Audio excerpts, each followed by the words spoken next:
Chemistry बड़ी बेवफा है, रात को पढ़ो सुबह को सफा है। क्लास 12 केमिस्ट्री का पेपर आने वाला है, अब तक कुछ नहीं पढ़ा तो ये 10 टॉपिक मैं बता रहा हूँ जो हर साल एग्जाम पेपर में आते ही आते हैं। जिस तरह सूरज पूरब से निकलता है उसी तरह हर साल ये टॉपिक एग्जाम पेपर में रखे हुए मिलते हैं। इन्हीं टॉपिक को अच्छे से याद कर लेना है, समझ लेना है, हल कर लेना है। चलिए देख लेते हैं वो कौन कौन से टॉपिक हैं जो इस साल आपके एग्जाम पेपर में फंसने वाले हैं। Okay sir, okay okay okay okay okay. तो टॉपिक नंबर फर्स्ट हमने लिया है, सबका प्यारा निराला दुलारा टॉपिक है विटामिन। अरे यार सर ये तो टॉपिक आएगा और छा जाएगा, ये टॉपिक आएगा और छा जाएगा। किस किसने अब तक याद नहीं किया है? अरे यार विटामिन किस किसने अब तक याद नहीं किया है? कोई है ऐसा? जल्दी बताओ विटामिन कितने प्रकार का होता है, जल्दी बताओ। फास्टली खोज किसने करी है, प्रमुख सोर्स कौन से हैं और विटामिन की कमी से कौन सा रोग होता है? चलिए एक क्वेश्चन विटामिन का मैं आपसे पूछ रहा हूं, बताना है अगर आपने पढ़ रखा है तब। जल्दी बताओ फास्टली, विटामिन डी की कमी से कौन सा रोग होता है? फास्टली मुझे कमेंट कर दो, मैं समझ जाऊंगा कि आपने विटामिन टॉपिक बिल्कुल क्लियर कर रखा है।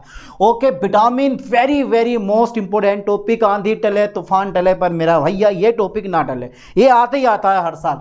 Okay sir, okay. अच्छा टॉपिक नंबर 2 कौन सा लिया है सर आपने?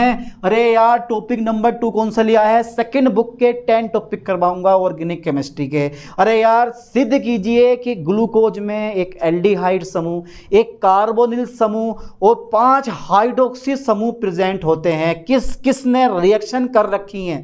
जल्दी बताओ किस किसने रिएक्शन कर रखी हैं? अरे यार इतने इतने छोटे टॉपिक, इतने इतने इजी टॉपिक अगर आज नहीं पढ़ोगे फिर कब पढ़ोगे? 1-2 दिन बाद पेपर आने वाला है, 1-2 दिन बाद पेपर आने वाला है, इसलिए आज से अभी से इन टॉपिक को तैयार करना शुरू कर दो। चलिए तो ध्यान देना बेटा, ग्लूकोज में फोकस करें ठीक से, ग्लूकोज में। ओके सर, आप जो बता देंगे वो पढ़ लेंगे, ठीक है। ग्लूकोज में एक एल्डिहाइड, फोकस करो ठीक से, ग्लूकोज में एक एल्डिहाइड। Okay okay. एल्डिहाइड समूह का प्रतीक क्या होता है, कौन बताएगा? क्रियात्मक समूह क्या होता है? ग्लूकोज में एक एल्डिहाइड समूह, ठीक है सर। ग्लूकोज में एक एल्डिहाइड समूह, कोमा एक कार्बोनिल समूह, कोमा एक कार्बोनिल समूह। अरे यार सर ये कार्बोनिल समूह का होता है? अबे कीटोन समूह यार। भैया यार कैसे आदमी हो, इतनी छोटी बात नहीं समझ सकते हो?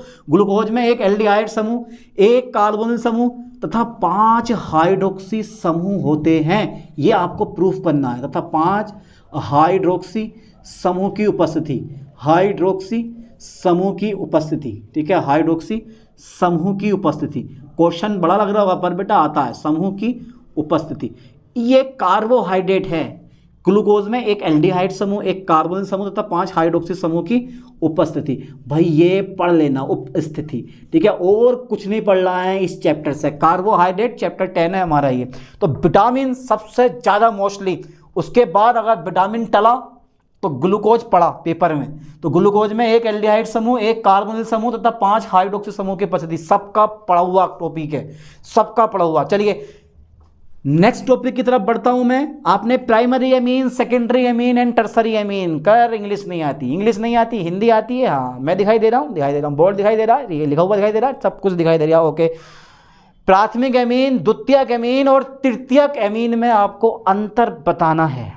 अंतर मत कहो, विभेद सर ये भी मत कहो, पहचान सबसे ज़्यादा मोस्टली। प्राथमिक एमीन, द्वितीयक एमीन और तृतीयक एमीन की पहचान कैसे करोगे आप?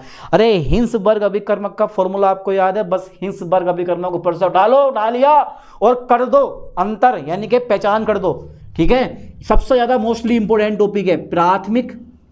बस 10 टॉपिक इस लेक्चर में कवर करेंगे, प्राथमिक कोमा द्वितीयक, ठीक है, ठीक है। प्राथमिक कोमा द्वितीयक तथा तृतीयक, ध्यान देना बेटे फास्टली, तथा तृतीयक एमीन की पहचान, एमीन की पहचान, एमीन की पहचान। सर ये तो हम कर लेंगे।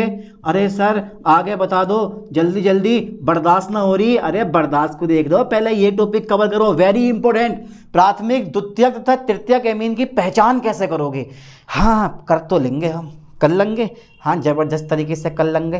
तो कर लेना भैया, फिर बैठ के अपनी नोटबुक निकालो, अपनी रफ निकालो, जहाँ आप पढ़ते हैं, ट्यूशन पढ़ते हैं, कॉलेज में पढ़ते हैं, जितने भी नोट्स लिखवाए हैं निकालो और टिक लगा लो, लगाओ ठीक, निकालो यार, तुम तो थोड़े सीधे रह गए यार। प्राथमिक, द्वितीयक तथा तृतीयक एमीन की क्या पहचान करो। करो भैया।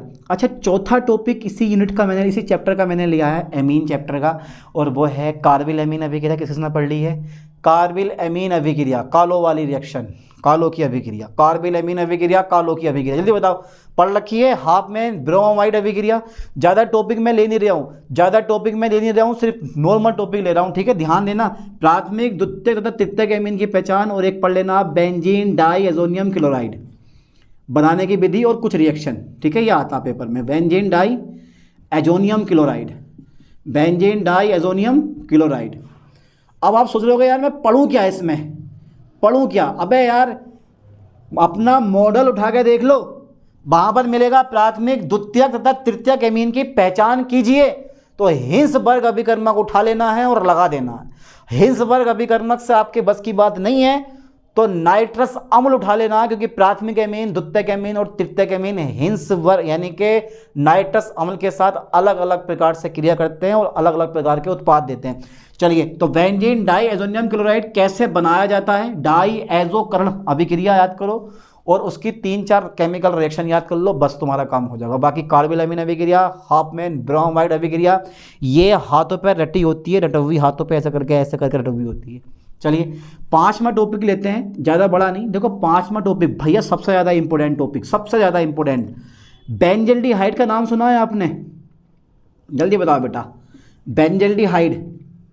बेंजल्डिहाइड उठाओ, रफ ढूंढो। बेंजल्डिहाइड बनाने की विधियाँ, ध्यान देना बेटा, बेंजल्डिहाइड बनाने की विधियाँ, ठीक है, और उसके रासायनिक गुण। 2 विधियां और 3 रासायनिक गुण। बेंजल्डिहाइड बनाने की 2 विधियां और 3 रासायनिक गुण। टार्ड अभिक्रिया उठा लो, गाटरमैन कोच एल्डिहाइड संश्लेषण उठा लो, रोजनमुंड अपचयन उठा लो। 3 विधियों द्वारा तो ये बन के तैयार हो गया बेंजल्डिहाइड, रोजनमुंड अपचयन, टार्ड अभिक्रिया, गाटरमैन कोच एल्डिहाइड संश्लेषण द्वारा आप बेंजल्डिहाइड बना सकते हो। और भी जो तुम्हारा दिमाग में चल रहा है, जो तुम्हारे याद है, उसके द्वारा आप बेंजल्डिहाइड बना सकते हो बड़ा इजीली तरीके से। और उसके chemical properties, 3 chemical properties, Tollens अभिकर्मक से अभिक्रिया, फेलिंग विलियन से क्रिया, ठीक है, इसका अपचयन करेंगे क्या होगा, ऑक्सीकरण करेंगे क्या होगा, ठीक है, समझ लो चीज को, आराम से कर सकते हो। NaOH से क्रिया करवा दो, अरे बहुत सी रिएक्शन होती हैं यार बेंजल्डिहाइड की। चलिए बस, ज़्यादा नहीं। 6वां नंबर देखो, सबको बता रहा हूँ मैं इस चैप्टर, यानी कि ये 2 टॉपिक जो है ना चैप्टर 10 के हैं, ये 2 टॉपिक जो है हमारे, ये वाले 2 टॉपिक चैप्टर 9 के हैं, और ये जो टॉपिक दूंगा ना मैं 6, ये टॉपिक हमारा, चलिए मैं लिख दे रहा हूँ क्योंकि आपको ढूंढने में दिक्कत पड़ सकती है। चैप्टर 10 है ये हमारा, ठीक है बेटा, चैप्टर 10 है। और ये जो 3-4 टॉपिक हैं ये हमारे चैप्टर 9 के हैं, ठीक है। कभी कहो कि सर ने बताया नहीं। और ये जो 2 टॉपिक ले ये जो 2 टॉपिक होंगे हमारे वो चैप्टर 8 के होंगे हमारे, ठीक है, चैप्टर 10, 9, 8 के होंगे। चलिए, तो बेंजल्डिहाइड और एक और है बेटा कैनिजारो अभिक्रिया, कौन पढ़ेगा? टिप्पणी लिखना आ इन पे, टिप्पणी बहुत सिंपल सी है। कैनिजारो अभिक्रिया हर साल पेपर में आने वाली, मुस्कुराने वाली, हंसाने वाली, रुलाने वाली, दिखाने वाली अभिक्रिया है ये कैनिजारो अभिक्रिया। और एल्डोल संघनन, अरे मजा आ गया सर, एल्डोल संघनन तो पढ़ा हुआ है। एल्डोल संघनन यानी कि एल्डोल कंडेंसेशन। और मेरे दोस्तों एक और बस्ती है रोजनमुंड अपचयन, ठीक है, रोजनमुंड अपचयन, ठीक है, बस ये 8 में का है, ठीक है। चलिए, chapter number 7 alcohol phenol ether, chapter के नाम सब याद है, सबको याद है, NCERT बुक का करवा रहा हूँ, कोई दिक्कत नहीं है। फिनोल चैप्टर 7 का सबसे मोस्ट इंपॉर्टेंट टॉपिक है भैया, ये टॉपिक एग्जाम पेपर में रखा हुआ मिलता है। फिनोल बनाने की कोई भी 2 विधियाँ दे दो, चाहे आप फिनोल एनिलीन से बना सकते हो, क्लोरोबेंजीन से फिनोल बना सकते हो, क्यूमीन से फिनोल बना सकते हो, ग्रिग्नार्ड अभिकर्मक से फिनोल बना सकते हो, बेंजीन से फिनोल बना सकते हो। कोई भी 2 या 3 रिएक्शन फिनोल बनाने की आपको देनी पड़ेंगी, पूछेगा कि इससे बनाओ, ठीक है। और इसकी केमिकल प्रॉपर्टी चाहे राइमर टीमेन अभिक्रिया हो, कोलवे सिमिट अभिक्रिया हो, ठीक है, फ्रेडल क्राफ्ट अभिक्रिया हो, हैलोजनीकरण हो, नाइट्रीकरण हो, फिनोल की सारी आपको केमिकल प्रॉपर्टीज रट लेनी है। क्योंकि 5 नंबर अगर चाहते हो तो ये क्वेश्चन आपको पढ़ना पड़ेगा। कौन सा मेरे दोस्तों, मैं बता रहा हूं तो मैं यहीं में लिखवा दे रहा हूं। चलो, ये यहाँ पर फिनोल चैप्टर 7 का भैया, फिनोल ये है मेरे पास 7वां टॉपिक है फिनोल। ठीक है बेटा, फिनोल अच्छे से पढ़ के जाना। फिनोल अम्लीय गुण क्यों दर्शाता है, इस पूरे टॉपिक को क्लियर कर लो। फिनोल बनाने की विधियां, फिनोल के रासायनिक गुण, फिनोल अम्लीय गुण क्यों दर्शाता है, कि नहीं 2 अभिक्रियाओं के रासायनिक समीकरण दिए जिसमें फिनोल अम्लीय गुण दर्शाता। समझ लो, तहलका मचाने वाला क्वेश्चन है, तहलका मचाने वाला। 2026 एग्जाम पेपर में कंफर्म है। आंधी टले तूफान टले पर ये टॉपिक ना टले। 2026 में फिनोल कंफर्म है, कंफर्म है, नहीं रोक सकता फिनोल को कोई भी। ये फिनोल 100% पेपर में फंसेगा इस साल, 5 नंबर दिलवा के जाएगा। एक टॉपिक और मैं ले रहा हूँ इसी चैप्टर का, बस देखो जैसे मेरा ये है ना अल्कोहल का निर्जलीकरण, ये हर साल पेपर में पूछा जाता है। ये कुछ क्वेश्चन बता रहा हूँ जो हर साल आते हैं। अल्कोहल का निर्जलीकरण, आप कहोगे सर ये निर्जलीकरण क्या है? अबे जब अल्कोहल को भिन्न भिन्न तापों पे गर्म करते हो तो घटनाएं घटती हैं। अब यार तुम भी किसी चीज़ को गर्म करोगे तो कोई ना कोई तो घटेगी घटना। ठीक है, okay okay okay okay okay. चलिए, तो अल्कोहल का निर्जलीकरण करो, 7वां 8वां। ये कौन सा चैप्टर है हमारा बेटा? ये चैप्टर जो है, ये चैप्टर हमारा 7 ही है। अच्छा, नवा टॉपिक मैंने चैप्टर 6 का लिया है। अच्छा ठीक है, SN1 एंड SN2 अभिक्रिया सबको याद होती है। नन्हे मुन्ने बच्चों वाला क्वेश्चन है, समझने वाला क्वेश्चन है, रटने वाला क्वेश्चन है, ऐसे मान लो आप। समझ गए मैंने क्या बोला? केमिस्ट्री बड़ी बेवफा है, रात को पढ़ो सुबह को सपा। पेपर देने के बाद 3-4 दिन बाद भूल जाओ केमिस्ट्री की रिएक्शन, तो मुझसे कह दोगे सर ये याद तो थी लेकिन अब याद नहीं आ रही। इतनी डेंजर होती है। चलो लिखो जरा चैप्टर 6 का। तो बेटा सबसे पहले SN1 की फुल फॉर्म किसी को याद है? और SN2 की फुल फॉर्म किसी को याद है? सर हमें पहले याद थी, आप पेपर देने जाएंगे भूल जाएंगे। अबे ऐसे कैसे भूल जाओगे मेरे होते हुए? मैं तुम्हें भूलने दूंगा ही नहीं। तुम हमें भूल जाओ ये हो नहीं सकता, यानी कि मैं तुम्हें भूलूं ये हो नहीं सकता, और तुम मुझे भूल जाओ ये मैं होने नहीं दूंगा। किस फिल्म का डायलॉग है बताओ जरा, आज देखते हैं भाई कौन बताएगा।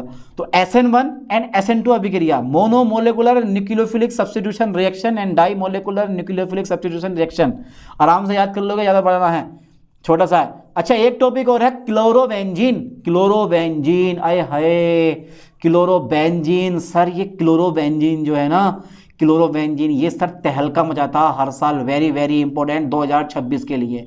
आंधी टले तूफान टले पर यार ये टॉपिक ना टले। दोनों के दोनों टॉपिक मैंने चैप्टर 6 के लिए हैं। सेकंड बुक हमारी क्या हो गई? ख़त्म हो गई। सेकंड बुक मेरे पास क्या हो गई भैया? ख़त्म हो गई। अबे भैया यार 6 सेकंड के लिए बन जा गुरुजी, बन जाओ तुम। ओके, ये 2 टॉपिक जो है ना, ये चैप्टर 6 के हैं, इन्हें कोई रोक नहीं सकता। ठीक है, ये आगे 100% एक SN1 और SN2 अभिक्रिया क्लोरोबेंजीन। अब आप सोच रहे होगे यार क्लोरोबेंजीन में ऐसा क्या है? अबे क्लोरोबेंजीन का हेलोजनीकरण है, क्लोरोबेंजीन का नाइट्रीकरण है, क्लोरोबेंजीन का सल्फोनीकरण है, क्लोरोबेंजीन की फेडरल क्राफ्ट अभिक्रिया है, क्लोरोबेंजीन की नाभिक स्नेही प्रतिस्थापन अभिक्रिया है, क्लोरोबेंजीन की इलेक्ट्रॉन स्नेही प्रतिस्थापन अभिक्रिया। पूरी की पूरा चैप्टर इस क्लोरोबेंजीन पर आधारित है। पूछता है पेपर में, स्पष्ट कीजिए कि क्लोरोबेंजीन से निम्न को कैसे बनाओगे। चाहे वो बेंजीन बना के दिखाओ क्लोरोबेंजीन से, चाहे आप फिनोल बना के दिखाओ, आप एनिलीन बना के दिखाओ। ठीक है, आप बेंजीन सल्फोनिक अम्ल बना के दिखाओ, क्लोरोबेंजीन बना मतलब आप टोलुइन बना के दिखाओ, सब चीज़ बन जाती हैं। ध्यान देना, सबसे ज़्यादा मोस्टली SN1 SN2 अभिक्रिया पेपर में फंसे ना फंसे, पर क्लोरोबेंजीन पक्का फंसेगी। तो ये 10 टॉपिक मैंने सेकंड बुक के बता दिए हैं। 10 के 10 टॉपिक एग्जाम पेपर में रखे हुए मिलेंगे। आप पेपर जब आएगा उठा के देख लेना, कहोगे सर बहुत बहुत इंपॉर्टेंट क्वेश्चन आपने करवाए थे। जितने क्वेश्चन पेपर में आए हैं आपके करवाए हुए हैं, इसीलिए इन्हीं क्वेश्चन को अच्छे से याद कर लो, समझ लो। ठीक है, मिलते हैं नेक्स्ट लेक्चर में नेक्स्ट वीडियो के साथ। थैंक्स।